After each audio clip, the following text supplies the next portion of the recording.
Hey, Cheryl, so tell us how you managed to get unstuck. The first thing that my stepmom made me do was to call a therapist. They had said that I could stay with them as long as I needed to, as long as I went to therapy. They knew that this was that kind of experience that could really, really break a person. And so I went to my therapist at the time, and she put me on antidepressants, which I was really, really against. But before they even kicked in, I found animal rescue. I went to this thing, I think it was like a Petapalooza kind of event. It was this big animal festival. And I decided to take my dog Akasha out for a day of fun, because she had just been a trooper throughout all of this and really had just been cried into for several months. So I took her out and we went around, and I ended up talking to a couple of different rescues there. There was this one called Foreclosed Upon Pets. They were telling me how some people were leaving their animals behind. Now, this is back in 2008, so this is like the major housing crisis. And they were telling me that people were leaving their animals in their foreclosed houses to starve and to die. It really hit me, because Akasha, my dog, has been my strength, my rock through all of this. And I couldn't imagine possibly leaving her behind, or wishing any harm on her. I asked them, how can I help? How can I get involved? What do you need? And you'll get the same question or the same answer anytime you ask that from a rescue or any nonprofit, really. And they said money. So I put on a fundraiser for them. I actually did a garage sale. It took a couple of weeks to put together, but it was a really cool experience because I got to help someone else. I got to kind of get out of my own head and get out of my own way. And even though I couldn't help myself and I couldn't kind of pull myself out of the depression, I was able to help animals in this case, which are incredibly dear to me. I was able to save them and to kind of be that voice for a creature that didn't have a voice of their own. And it was really cool because I made friends doing this garage sale. I made a ton of friends, which I didn't have in Vegas. And I got skills. That sounds great. I got skills. But I found out that, I was really good at organizing, and I was really good at selling and building rapport with people. And it was just like this whole, I turned over a new leaf. It was this whole new life. And I honestly, I owe it all to volunteering. And that's really one of the messages that I have tried to take on, is that you can really help yourself by helping others. Tell us about how you went from that to sharing your story and becoming a speaker and author. I got into Toastmasters with this great upbeat story about how you changed. Good. Yay, I'm better now.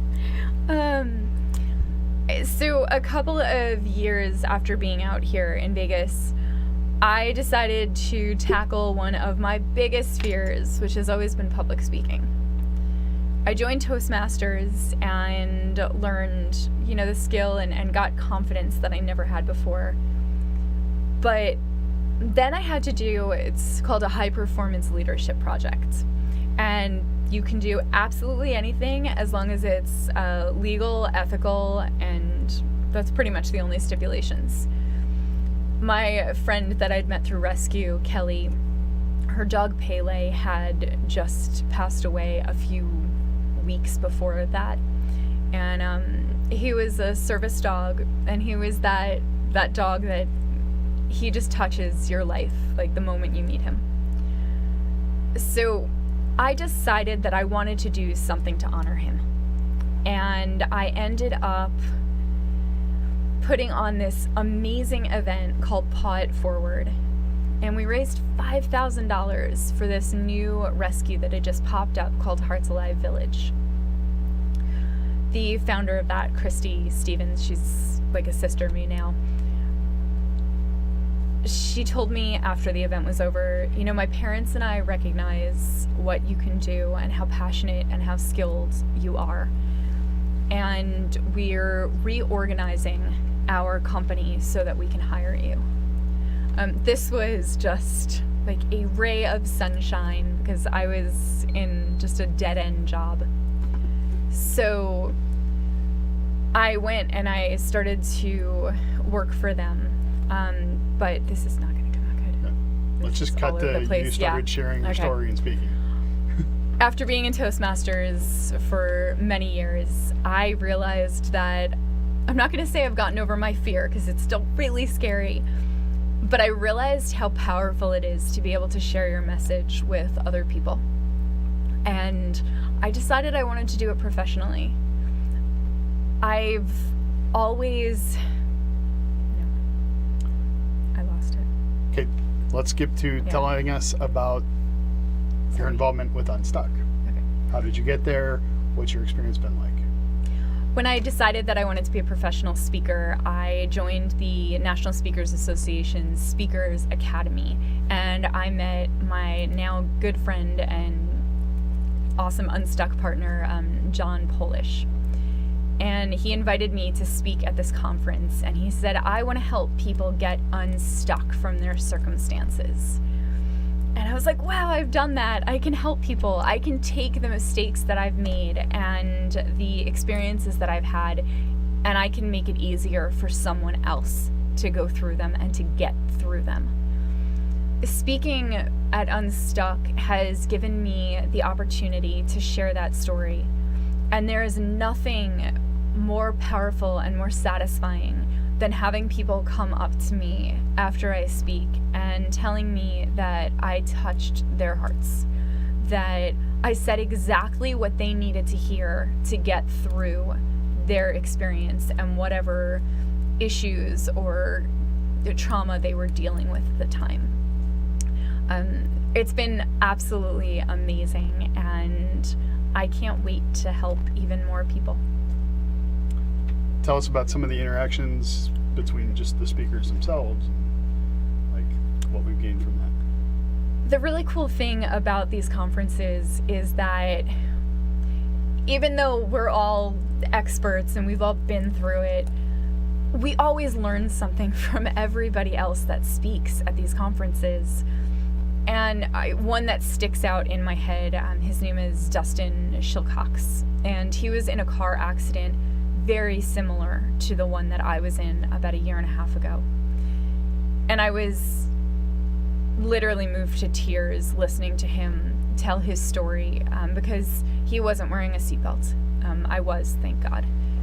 He wasn't wearing a seatbelt, and he wasn't as lucky to walk away unscathed as I was.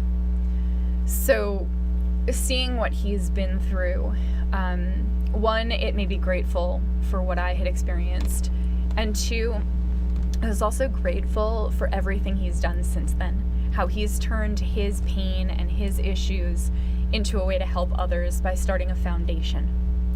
Tell us how sharing your story has been therapeutic for you. Sharing my story with audiences, I feel like it wasn't in vain. I feel like all of the pain and all of the just awful times that I went through, it wasn't for nothing, because I get to help other people. So while I've always been grateful for what I've been through, I'm even more grateful now because it allows me to help other people. What goals do you have for your future speaking career?